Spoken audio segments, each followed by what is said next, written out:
नमस्कार, मैं डॉक्टर गोपा चक्रवर्ती मेरे चैनल पे आपका स्वागत करती हूँ।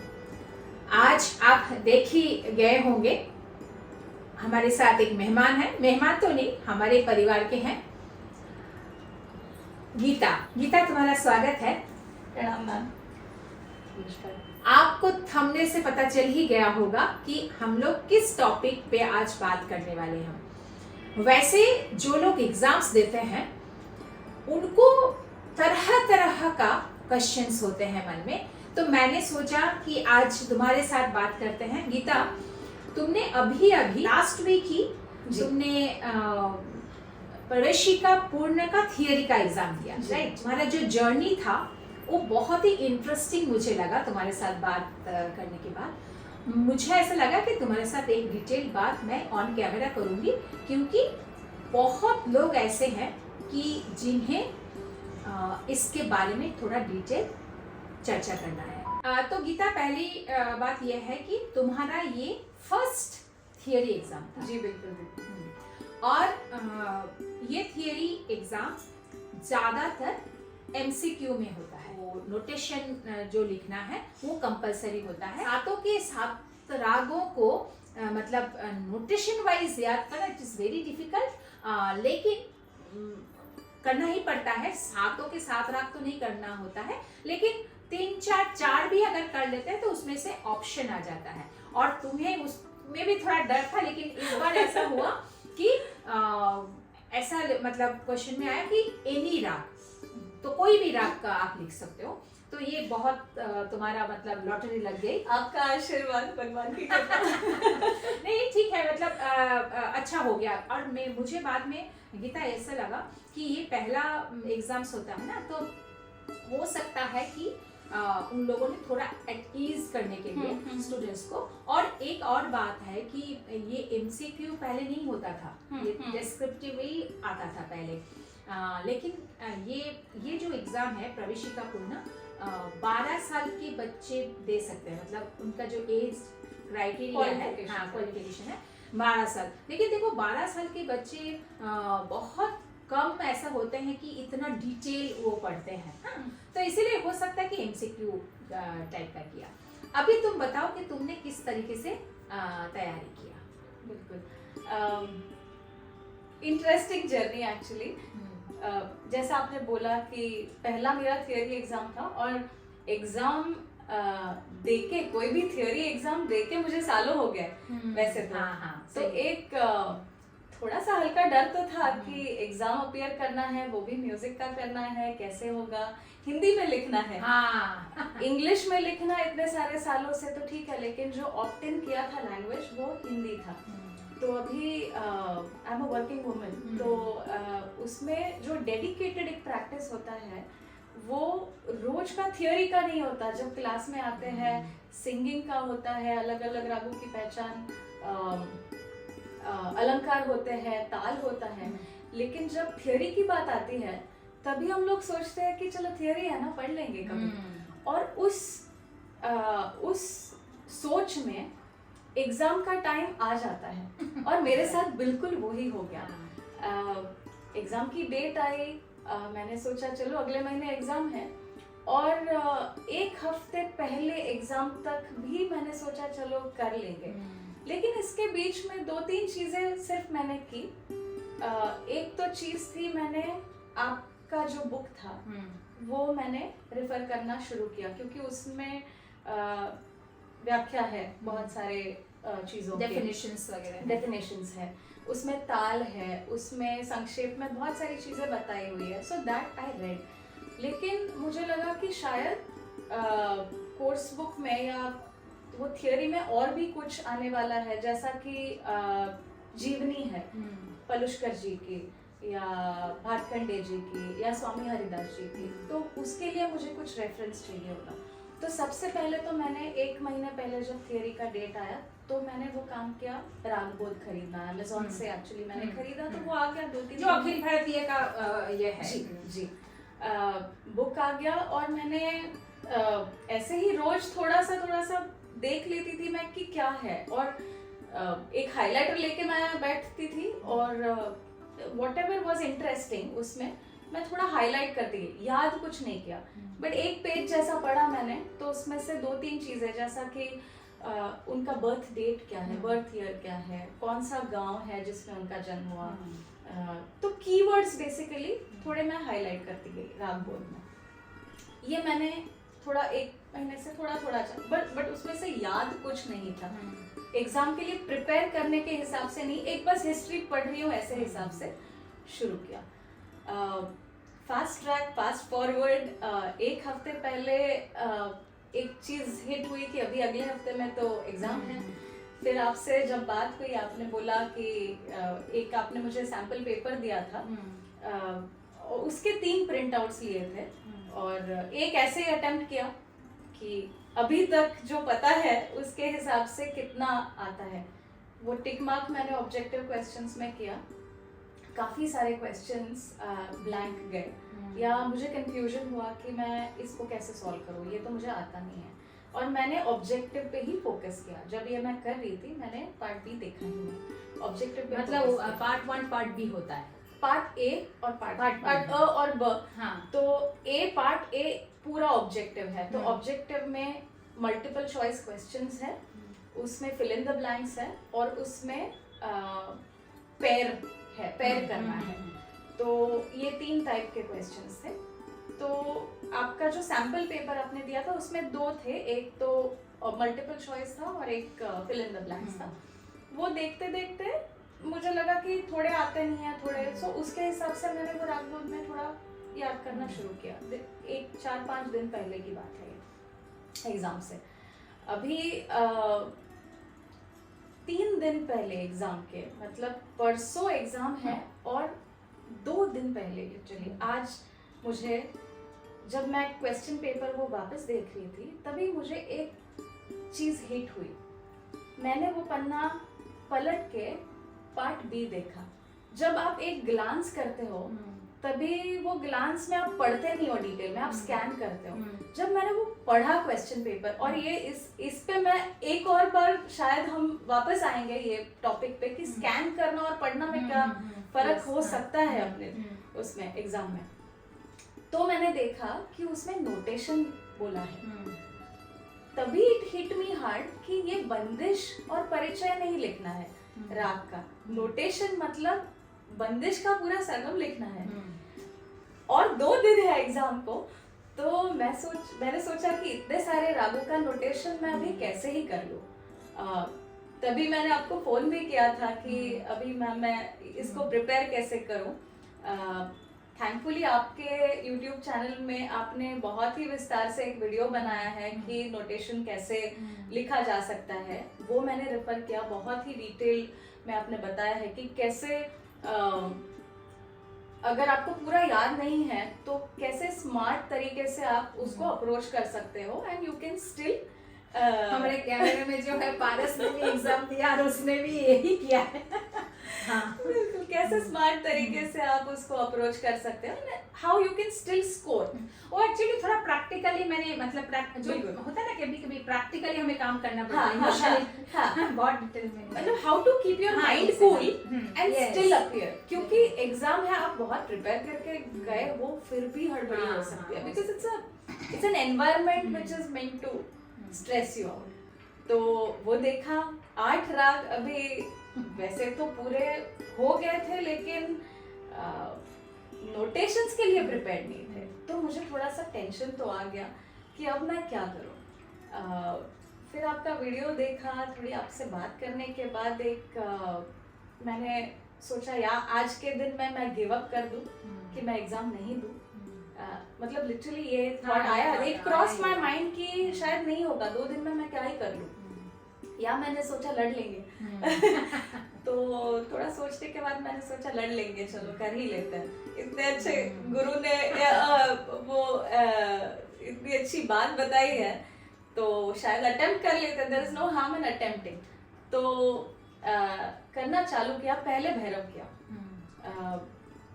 पूरा संपूर्ण राग है और रेदर कोमल है, तो थोड़ा अप्रोच करना इजी था। लेकिन भैरव का एक इंटरेस्टिंग चीज मैंने नोट किया, मैंने 3 राग किए वैसे, पहले भैरव पिक किया। जब मैं कर रही थी तभी मैंने लिखा, मतलब मैंने सिर्फ देख के याद नहीं किया, मैंने लिखा, मतलब उसका वादी समाधि क्या है, ठाट क्या है, जाति क्या है, समय क्या है, तो एक बार लिख लेते हो पूरा पेपर पे, रफ पेपर पे, तो आपको याद हो जाता है कि अच्छा ये पॉइंट्स है। और कभी कभी लिखते लिखते भी आप उल्टा लिख लेते हो, तो वो लिखने के बाद एक दिमाग में सेट हो जाता है, नहीं मैंने ऐसा लिखा, वादी समाधि लिखा, फिर बंदिश लिख लिया। और ये सारा क्योंकि आपने पक्के से पढ़ा है, वो मैंने पेन से लिख लिया बंदिश, और नोटेशंस के लिए नीचे जगह छोड़ दी। अभी नोटेशन अप्रोच करते समय मैंने भैरव के लिए क्या किया, एक बार बुक आपकी जो थी उसमें से मैंने नोटेशंस देखे कि क्या नोटेट, कहाँ पे हाई है, लो है, कहाँ से शुरू हो रहा है, अंतरा कहाँ से शुरू हो रहा है, एक्सेट्रा। उसके हिसाब से मैंने देखा कि कुछ पैटर्न्स बन रहे हैं बहुत इंटरेस्टिंग, जैसा कि एंड हो रहा है, हर बंदिश का लास्ट वाला पार्ट एंड एक ही तरीके से हो रहा है, तो एक पैटर्न बन गया दिमाग में। तो मैंने याद किया, अच्छा भैरव की बंदिश में ये जो है टुकड़ा वो हर लाइन में रिपीट हो रहा है, तो वो याद कर लिया। चलो मुझे भैरव का नोटेशन लिखना है, बंदिश के बाद मुझे ये जो 4 है वो पहले लिख ही लेने हैं, तो क्या मुझे पता है कि बंदिश ऐसे एंड हो रही है, तो वो एक भैरव का याद किया। फिर पूरे बंदिश में मैंने देखा कि पैटर्न्स और क्या बन रहा है, कहीं और पे भी ऐसे 2-3 पैटर्न्स रिपीट हो रहे हैं, और वो फिर थोड़ा सा गा के वो बिठा के विजुअली भैरव का बंदिश सेट हो गया कि ये पैटर्न्स, यहाँ पे एक पैटर्न, यहाँ पे एक पैटर्न, यहाँ पे एक पैटर्न, चलो पैटर्न में बिठा दिया। और भैरव के लिए मैंने एक और भी बात की कि मैंने अंतरा पहले कर लिया, अंतरा पहले लिखा फिर स्थाई लिखा, क्योंकि अंतरा थोड़ा हाई पिच में है और वो रिपीटेड पैटर्न में है, तो उसका पैटर्न इतना ब्यूटीफुल था कि वो विजुअली दिमाग में सेट हो गया। वो पहले अंतरा लिख के फिर स्थाई को अप्रोच किया, तो भैरव तो हो गया, ठीक है, 2 बार किया। इसके बीच में अभी 2-3 बार लिख के भी प्रैक्टिस की मैंने। वो मैंने कैसे की कि मैंने आपको जैसे बताया कि पेन से मैंने बंदिश लिखी, नीचे 2 लाइन छोड़ दी। बंदिश मतलब वर्ड्स, मतलब कविता, जो बंदिश के जो वर्ड्स हैं, जाग जाग जदुनंदन प्यारा, जाग जाग जदुनंदन वो तो फिक्स ही है, वो तो फिक्स है। और उसको एक्चुअली उसको तालबद्ध करने में वैसे परेशानी नहीं हुई, क्योंकि आप जब सिखाते हो तभी हम जैसे गाते हैं वैसे ही ताल में बिठाया, जैसे तो मैं गाते गई और वो उसके टुकड़े करते गई, तो वो पहली बार में 95% एक्यूरेट आया, फिर 2-3 बार याद करने के बाद वो ताल में बैठ गया। फिर पेन से लिखने के बाद मैंने 2 लाइन छोड़ दी, फिर वापस दूसरी लाइन पेन से लिखी, वापस तीसरी लाइन पेन से लिखी। अभी मुझे नोटेशंस लिखने थे, तो मैंने वो पेंसिल से लिखना शुरू किया। तो पहले पैटर्न्स लिख लिए, फिर मैंने देखा सही है गलत है, कहीं पे उल्टा हुआ तो वो इरेजर से मैंने करेक्ट किया, फिर लिखा बुक से रेफर करके। ऐसे मैंने उसको 2 से 3 बार सेम, क्योंकि पेन से लिखा था, नीचे पेंसिल वाला इरेज करके मैंने 2-3 बार वो रिटर्न प्रैक्टिस किया। ये हो गई भैरव की बात। अभी वो करने के बाद तो ऐसा हो गया कि दिमाग में पूरा घूमने लगा, क्योंकि इतने सारे नोटेशंस आप कैसे ही याद रखोगे। बंदिश आए सामने तो, लेकिन एंड ऑफ द डे बहुत ज्यादा करोगे तो भी कंफ्यूजन होता है, तो छोड़ दिया उसे। मैंने बोला अगला राग मैं कल के दिन करूंगी। सो दूसरे दिन राग बिहाग किया। अभी पैटर्न तो लिखने का एग्जैक्टली सेम था, पूरा परिचय बंदिश लिख लिया ताल में, और बिहाग का मैंने जैसा कीबोर्ड पे हम लोग बजाते हैं वैसा वो आरोह और अवरोह देख के विजुअली मैंने सेट किया कहाँ पे कैसे जा रहा है, तो वो भी बैठ गया बिहाग अच्छे से। जब मैं आरोह और अवरोह लिखती हूँ तो उसके हिसाब से मैंने नोटेशन लिखना, तो बिहाग भी वैसे इजी हो गया। और तीसरा मैंने पिक किया राग वृंदावनी सारा। वो ऑर्डव राग है, तो और 4 ही लाइन की बंदिश है, तो मुझे लगा अभी इसको कैसे अप्रोच करें, तो मैंने सोचा चलो स्वरमालिका मैंने प्रारंभिक में किया, चलो स्वरमालिका की तरह अप्रोच करते हैं। तो सिर्फ 4 लाइन थी, इसके लिए मैंने वो बाय हार्ट कर लिया पूरा स्वरमालिका की तरह, उसका नोटेशन वृंदावनी सारा का। तो ऐसे मेरे 3 राग हो गए, और बाकी के सारे ऊपर से मैंने इसमें मैं एक बात जोड़ती हूँ। देखो, तुमने बोला स्वरमालिका की बात, अगर आपको भी अगर कोई राग का स्वरमालिका आए तो आपको स्वरमालिका ऊपर लिखना है, नीचे बंदिश के लिए लिखना है, वो भी हो सकता है। क्योंकि हाँ, जो एग्जामिनर मतलब आपका कॉपी देख रहा है वो थोड़ी ना गा गा के देखेंगे, वह गा गा के देखेंगे भी गा गा के देखेंगे भी तो वृंदावनी सारंगी आने वाला है, कुछ और आने वाला है नहीं। बिल्कुल। और एक बात है जो इसमें मतलब बहुत बुद्धिमानी से गीता ने ये किया। अभी इसमें दो चीजें आपको ध्यान रखना है। जैसे मानो कि ताल का मतलब त्रिताल है तो ताल का डिवीजन ठीक है कि नहीं, और ताल का चिन्ह मतलब क्रॉस, 0, 2, 3 वो वाला। और एक चीज है जैसे मानो वृंदावनी सारंगी, उसमें वर्जित है, गाधा वर्जित है, तो पूरे राग में गाधा कहीं भी नजर नहीं आना चाहिए। और सबसे अच्छा होता है कि जब अगर तुम लोग मतलब आरोह अवरोह सामने लिख लोगे ना तो वो भी सबसे पहले वो राग का परिचय लिखो। हाँ, उसमें आधा काम हो गया मेरा। हाँ, क्योंकि आरोह अवरोह सामने है, कौन से विकृत स्वर है वो सामने है, तो एकदम इजी हो जाता है। क्योंकि कुछ भी करने के लिए नोटेशंस मतलब वर्जित स्वर, कोमल, तीव्र वो नजर आ गया, बस बाकी तो तुम भर फिल इन द ब्लैंक्स जैसे। और एक बात मैं नेक्स्ट पॉइंट पे आती हूँ। ये तो हुआ तुम्हारा नोटेशन वाली बात, मतलब सचमुच नोटेशन लिखना। और अगर तुम मतलब भगवान करे तुम पीएचडी तक पहुंचो संगीत में, तो अगर पीएचडी तक भी पहुंचोगे तो नोटेशन का तो पाला तो पड़ेगा ही, मतलब हर इसमें। अभी मैं जो नेक्स्ट पॉइंट पे आ रही हूँ कि अभी ऑब्जेक्टिव इसमें तुमने बहुत सुंदर टेक्नोलॉजी का यूज किया है, उसके बारे में मैं बाद में आती हूँ। लेकिन इसके पहले मैं बता दूं कि कुछ क्वेश्चंस ऐसे आते हैं जैसे मानो 7 राग है तो 7 राग के परिचय है, फलाना का जाति क्या है, फलाना का वर्जित स्वर क्या है, वो है। अगर सातों के 7 राग का ये कर लेते हैं, परिचय को अच्छे से कंठस्थ कर लेते हैं, तो कुछ फिल इन द ब्लैंक्स मतलब जोड़ वाला, हाँ, वो सब आ जाता है। लेकिन कुछ क्वेश्चंस ऐसे आए हैं, अभी मैं गीता से वही बात करने वाली हूँ कि हाँ, वो कुछ क्वेश्चन तुम बोल रहे थे श्रुति वाला, वो क्वेश्चन बताओ। हाँ, तो श्रुति का डेफिनेशन तो सब जगह पे, हाँ, तो 2-3 बार वो तो कर लिया था। तो फिर ना वो फिल इन द ब्लैंक्स क्या था, मतलब षडज स्वर में डैश श्रुतियां होती हैं। अभी देखिए ये क्वेश्चन ना इतना ज्यादा कॉम्प्लिकेटेड है। पहली बात तो है ये जो श्रुति वाला ये डिटेल जो क्वेश्चन है ये प्रवेशिका पूर्ण का है ही नहीं, मध्यमा ऑनवर्ड के क्वेश्चन है। मतलब ये श्रुति वाला क्वेश्चन मध्यमा में भी आता है, मध्यमा प्रथम, पूर्ण विसर्ग प्रथम, पूर्ण अलंकार में भी आता है, तो ये प्रवेशिका पूर्ण का नहीं है।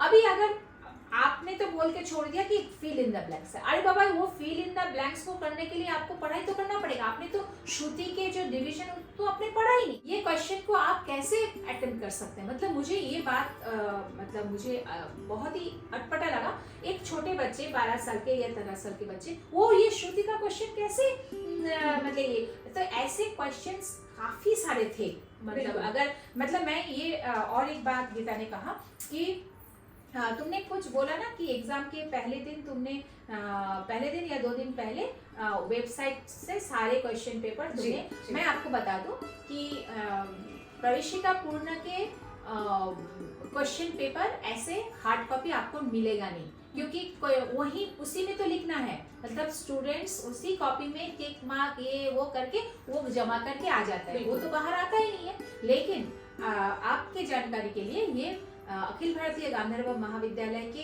वेबसाइट में मिलता है। तो आप अगर क्वेश्चन पेपर सभी मतलब ईयर के मिलते हैं, तो उसमें ये अभी शुरू हुआ है, 6-7 महीने पहले शायद शुरू हुआ है, तो आप उसमें से काफी सारे क्वेश्चन पेपर निकाल, तुमने भी निकाला था। मैंने इसी में से निकाला। हाँ। So, ये मैंने एग्जाम के 1 दिन पहले ही किया। अच्छा। मुझे लगा कि एक तो मैंने आपका दिया हुआ क्वेश्चन पेपर सॉल्व किया है, और उसमें मुझे 1-2 ऐसे क्वेश्चंस मिले जो मुझे पता नहीं थे, शायद ऐसे और हो।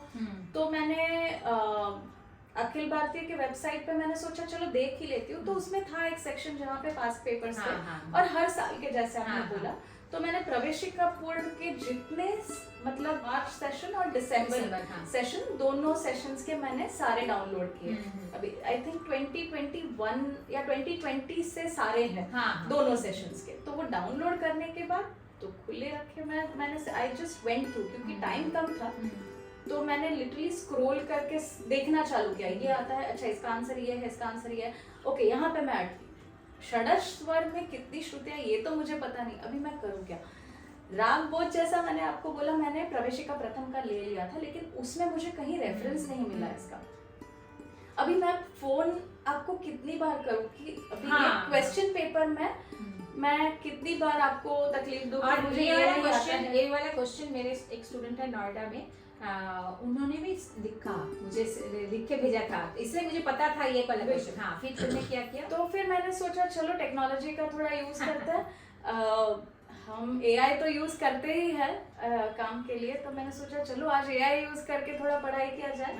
तो मैंने चैट जीपीटी निकाल के सिंपल, मैं आपको बता दूं कि ये मेरे लिए भी थोड़ी, क्योंकि मैं थोड़ा ओल्ड स्कूल की हूँ, मेरे जो स्टूडेंट मतलब कैमरे के पीछे है पारस, उसने भी बोला हाँ मैंने भी तो चैट जीपीटी यूज किया, क्योंकि मुझे पता है कि ये जो आप में से कई लोग मतलब एग्जाम्स देते हैं, तो हमको ना जब हम बोलते हैं ना कि हम जब डूबने की स्थिति में होते हैं तो तिनका का सहारा, कुछ भी कहीं से भी कुछ भी मिल जाए तब इस बाप रे अभी कैसे हम बाहर निकले।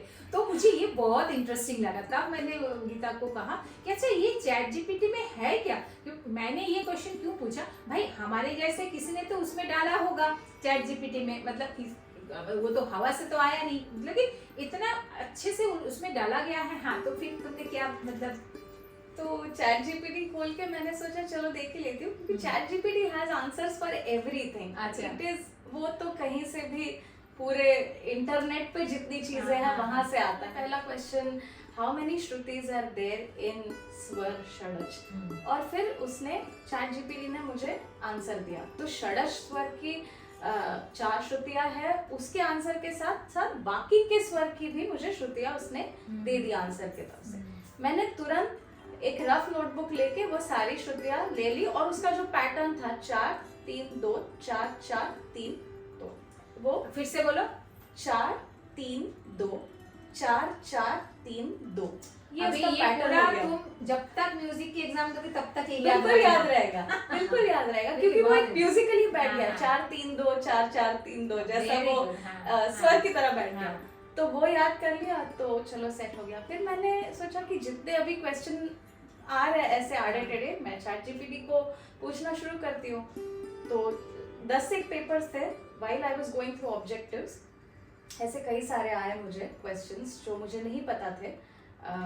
कभी किसी हिस्ट्री के बारे में था या कुछ पर्टिकुलर चीज के बारे में था। मतलब मैं यहाँ पर एक थोड़ा सा इंटरप्ट करना चाहती हूँ। क्या होता है, क्वेश्चन तो एक लाइन का होता है कि ये क्यों है, या लेकिन उसके पीछे का जो हिस्ट्री है, उसके पीछे का जो पूरा ये है, ये अगर आप नहीं पढ़ोगे आपको समझ में नहीं आएगा। मतलब मैं एकदम मूल बात कहूँ, लेकिन कब तुम्हारे जैसे मतलब बहुत इमरजेंसी स्थिति में तुम्हारे पास टाइम नहीं है वो सब पढ़ने का, निकालने का, तो अगर हमें एक लाइन में आंसर मिल जाएगा और उसको हम अगर मेमोराइज कर सके फॉर दैट टाइम, फिर बाद में तुम पढ़ लेना, तो वो बहुत एक अच्छी बात होती है। मतलब इंटरनेट से तुम्हारे, हाँ फिर बोलो। फिर ऐसे 28 क्वेश्चंस मुझे मिले, 28 क्वेश्चन, और पहले 4-5 मैंने ट्रांसलेट किए इंग्लिश में और चैट जीपीटी को पूछा। फिर थोड़ी देर में मेरी बेटी जो अभी 10th स्टैंडर्ड में है वो आई और उसने मुझे पूछा मम्मा आप क्या कर रहे हो। मैंने बोला आर्या मुझे थोड़े क्वेश्चंस के आंसर्स नहीं आते, तो I am just trying AI to give me answers.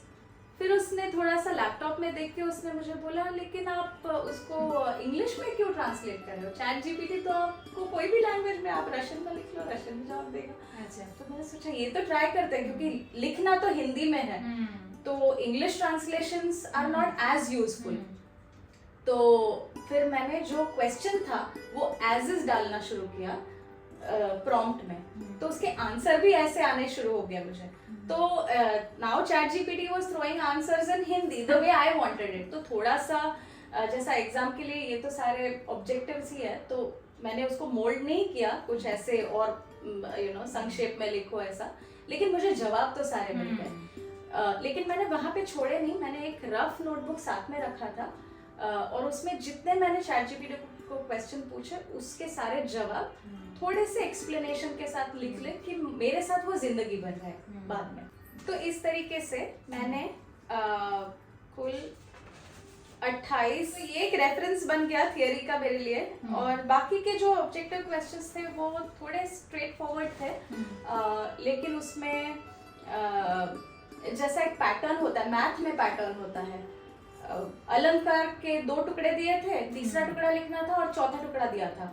तो वो तो अलंकार है तो आपको आता है तो फिर वो आप कर सकते हो, तो उसके लिए मेमोराइज करने की जरूरत नहीं थी। तो ये 28 ओवर एंड ओवर सारे 10 क्वेश्चन पेपर का पूरा सार आ गया इसमें, तो वो मैंने लिख लिया चैट जीपीटी के मदद से। ये मैंने माइंड मैप किया ऑब्जेक्टिव के लिए। और एक थोड़ी देर पहले आपने भी एक चीज बोली थी कि 7 से 8 राग होते हैं। अभी सबका परिचय याद रखना एक बात है और एग्जाम में याद आना दूसरी बात है, क्योंकि बहुत सिमिलर हो जाता है। कभी नी से शुरू हो रहा है, राग सा से शुरू हो रहा है, इसमें ये वर्जित है, इसमें ये नहीं है, ये तीव्र है, आपको पता है, फिर भी वो एग्जाम टाइम पे थोड़ा सा कंफ्यूजन हो सकता है। तो मैंने एक और चीज की जिसमें मैंने इस साल के सारे राग का परिचय एक साथ लिख लिया रूलर से डिवाइड करके। तो उसमें और उसमें सिमिलर जो था, जैसा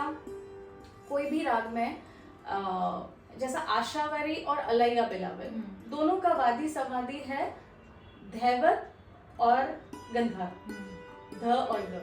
तो वो आप बाजू बाजू में मैंने रख दिया तो मुझे पता चला ओके, दोनों राग जो अ से शुरू हो रहा है इस साल में, दोनों का जो वादी समाधि है वो धैवत और गंधार है। तो एक पैटर्न बैठ गया। तो अगर मैं आपको उसका सार बताऊं मैंने पढ़ाई कैसे की, तो ये सारे पैटर्न्स और नेमोनिक से की इंटरेस्टिंगली। और एक और चीज बताना चाहती हूँ कि ये going back to the notation, ये बहुत सारे व्हेन यू सिंग, जैसे नी सा हो गया या ग प हो गया या सा ग रे हो गया, तो ऐसे वर्ड्स आप कोरिलेट कर सकते हो किसी इंसान के नाम से या कोई एक्सप्रेशन से। तो मैंने जब वो नोटेशंस याद किए या वर्ड्स याद किए, तो मैंने उस इंसान का चेहरा याद किया या एक्सप्रेशन याद किया और वैसे मेमोराइज कर लिया। कहीं गापा से गोपा से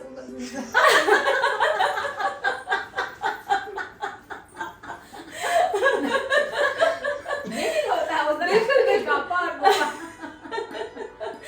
तो ये काफी सारा किया। उसमें एक बात ऐसी होती है कि पढ़ाई फन बन जाती है, it doesn't feel burden, and you also memorize because you have attached a joke with it, attached a memory with it, attached a person, so instantly that comes. मुझे एक और याद आ रहा है, जो मैं भाभी बात कर रही थी, सीमा तुम्हारे साथ ही एग्जाम दिया उन्होंने, वो नोएडा में रहती है, तो उन्होंने, वो भी खुद टीचर है, हाँ, तो उन्होंने ना वादी संवादी को राग के साथ पूरा एक पोएम के तरीके से बनाया उन्होंने। जैसे हम लोग लक्षण गीत गाते हैं, पोएम जैसे बना लिया और वो फट करके बोल जाती है, तो एकदम से है। पिछले साल की प्रैक्टिकल्स में मुझे अचानक से पूछा था भीम पलासी का गायन समय, तो मुझे, और तभी थोड़ी सी हड़बड़ा गई थी मैं, तो मैंने सोचा इस बार गायन समय है वो सारे रागों की का पक्का कर लेती हूँ, लेकिन पिछले सालों के रागों का और इस साल के रागों का दोनों का करना है, तो कैसे करो, 8-16 राग हो गया। तो मैंने एक डे लाइन ड्रॉ किया, एक जगह पे सनराइज बनाया, दूसरी जगह पे सनसेट बनाया, और I just went through all the ragas, और फिर जहाँ पे जो समय पे प्लेस हो रहा है वो मैं लिखती गई। एक रफ वर्जन बनाया तो मुझे पता चला अच्छा बिहाग और केदार बाजू बाजू में है, भीम पलासी एक ही ऐसा राग है जो दिन के तृतीय, अभी तक जो सीखे हैं बहुत अच्छी एक ही राग ऐसा है कि दिन के तृतीय प्रहर में है। भैरव और भैरवी दोनों प्रातकाल वाले राग है। आशावरी और अलैया बिलावल जैसे दिन का पहला प्रहर है वो वाले राग है। तो एक उसमें वो टाइम लाइन पे मेरे दिमाग में विजुअली राग सारे सेट हो गए, चलो सुबह से लेके मिडनाइट तक जितने राग है ये उसका टाइम लाइन हो गया, और मैंने उसका विजुअल बनाया ऐसा कुछ। वाह, पेपर मेरा हो गया शार्प 37 मिनट्स में, 2 घंटे में से 37 मिनट्स में मेरा पूरा पेपर कंप्लीट। वैसे आपको मैं बता दूं, क्योंकि ये प्रवेशिका पूर्ण का एग्जाम बहुत जल्दी सबका हो जाता है, लेकिन बच्चे यूजुअली क्या करते हैं पता है, खत्म हुआ जमा किया, बाहर चले जाते हैं। उनको ऐसा लगता है कि भाई यहाँ से कब बाहर निकले, लेकिन तुमने कुछ बताया था। हाँ जी, 37 मिनट्स के बाद मुझे लगा कि और मैंने रूलर सबसे अच्छे से एकदम प्रिपेयर किया। पहले पेंसिल से लिखे नोटेशंस, फिर मैंने पेन से लिखे। ये करने के बावजूद मुझे लगा कि मुझे चेक कर लेना चाहिए। तो वो चेक करने में मुझे 3 ट्रैवर्सल्स में 3 मिस्टेक्स मिली मेरी। देखो, सबसे पहले बहुत ही इम्पोर्टेंट चीज, मैं ताल के नोटेशंस लिखना भूल गई थी, जैसा खाली और हाँ। ताली लिखना ही भूल गई थी। दूसरी बार मुझे मिला कि मैंने आरोह और अवरोह लिखा ही नहीं था, क्योंकि मैंने वृंदावनी सारंग लिखना चूज किया और वो तो मुझे पूरा याद था नोटेशन, हाँ। गाने की तरह। तो मैंने आरोह अवरोह लिखा ही नहीं, फिर मैंने आरोह अवरोह लिखा। तीसरा मुझे मिस्टेक मिला कि मैंने धमार कौन से ताल में गाया जाता है, और मुझे समहाउ विजुअली ध्रुपद लगा और मैंने चौताल बोला। दूसरे ट्रैवर्सल में मुझे पता चला कि अरे धमार तो धमार में ही है, तो वो कैंसिल करके मैंने करेक्ट किया। तो ये 3 ट्रैवर्सल्स में। और एक छोटी सी टिप है, मैं एक व्हाइटनर टेप आता है वो लेके गई थी एग्जाम में, क्योंकि उसमें स्पेसिफिकली लिखा होता है कि क्रॉस करके करेक्ट किए जाने वाले आंसर्स को कंसिडर नहीं किया जाएगा। तो मैंने सोचा कि शायद क्रॉस किए हुए मार्क्स और होता ही है, ह्यूमन मिस्टेक्स होते हैं। तो एक व्हाइटनर टेप आता है, वो मैं लेके गई थी। तो वो लगाने के बाद ब्लैंक स्लेट जैसा नीट दिखता है, तो पेपर और हैंडराइटिंग का आपका कुछ प्रॉब्लम नहीं है। मुझे ऐसा लग रहा है कि देखो, when there is a will there is a way। Absolutely. तुमने जब सोच लिया कि मुझे एग्जाम देना ही है और मतलब मुझे डट के उसका सामना करना है, और इतना एक मतलब एक ये ऐसा टाइम था कि तुम गिव अप करने वाली थी, लेकिन उस टाइम को लेके तुमने जो किया, इसलिए मैंने सोचा कि देखो मेरे तो इतने स्टूडेंट्स एग्जाम देते हैं, लेकिन मैंने तुम्हें ही क्यों चुना कि इस बारे में हम बात करेंगे, क्योंकि तुम्हारी बातों से और हमारी बहुत डिटेल बात हुई थी, ऐसा नहीं हुआ था, मतलब ऐसे ही जनरल बात। लेकिन मुझे पता चल गया था कि इसने बहुत मेहनत किया है। तुमने एक चीज तुमने मुझे फोन पे पूछा कि दीदी आपने पीएचडी कैसे कर लिया। जब मैंने ये नोटेशन वाली बात है, तो ऐसा ही होता है, जब तुम एक चीज के अंदर जाती हो ना, तुम्हें अपने आप रास्ता मिल जाता है। लेकिन वो जाना पड़ेगा, वो जाने का, खुद को पुश करने का जो काम है ना, वो धकेलने वाला काम है, वो खुद को ही करना पड़ता है। तो मुझे ऐसा लगता है कि आप लोग मतलब जो भी हमारे वीडियोस देख रहे हैं, और बहुत लोग ऐसे हैं कि एग्जाम के नाम से डरते हैं। उनको ऐसा लगता है कि इस एज में आके एग्जाम देके क्या फायदा है, हम गाएंगे। देखिए एग्जाम देने से ना, तुमने भी ये बात बिल्कुल कि पूरा टोटल आपको नॉलेज हो जाता है। नहीं तो आप क्यों ये सब करेंगे? आशावरी का समय जान के और बिहार का समय जान के आपको क्या करना है? लेकिन जानना तो पड़ेगा ना। अगर आप आशावरी कहीं गाएंगे, आप टाइम नहीं देखेंगे कि अभी का टाइम क्या चल रहा है, तो मैं आशावरी गाऊं या नहीं गाऊं। तो तुम सॉफ्टवेयर इंजीनियर हो, राइट, बाय बैचलर्स, और फिर मैंने मास्टर्स किया एनआईडी में से डिजाइन में। देखो उनका प्रोफेशन बिल्कुल अलग है। कभी उनको ऐसा ये प्रोफेशन में आना ही नहीं है, सर्टिफिकेट उनको दिखाना नहीं है, लेकिन अपने आप को सर्टिफिकेट दिखा के हम अपने आप को संतुष्ट कर सकते हैं। हमको ऐसा लगना चाहिए कि नहीं, हम कुछ सीख रहे हैं, और जो सीख रहे हैं वो मजबूती से सीख रहे हैं। बिल्कुल ऐसा नहीं है कि ऊपर से 2-4 राग गा दिया और हम निकल गए। तो मुझे लगता है कि जो लोग एग्जाम देने का सोच रहे हैं, आप बिल्कुल आप एग्जाम दीजिए, डट के दीजिए, डरिए मत। और ऐसा जो टिप्स है ना, ऐसा टिप्स आप अपनाइए, ताकि बहुत स्मार्टली आप एग्जाम दे सको। Thank you very much Geeta, कि इतना डिटेल बात करने के लिए, क्योंकि जो लोग काम करते हैं, हाँ देखो हमने किया है, मैं उसका शेयर करती रहती हूँ, लेकिन तुम लोग जो स्टूडेंट्स हो, वो किस तरीके से उसका जो जर्नी है, ये तुमने हमारे साथ शेयर किया है, बहुत अच्छा लगा।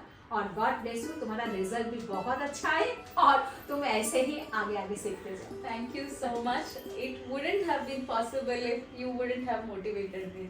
तो एक कांस्टेंट मोटिवेशन जो आपकी तरफ से रहा है कि गीता ने एग्जाम तो देनी है, जब एग्जाम दी तभी पता चला कि एग्जाम देने के क्या फायदे हैं। तो I will be forever grateful for your motivation and guidance. God bless you.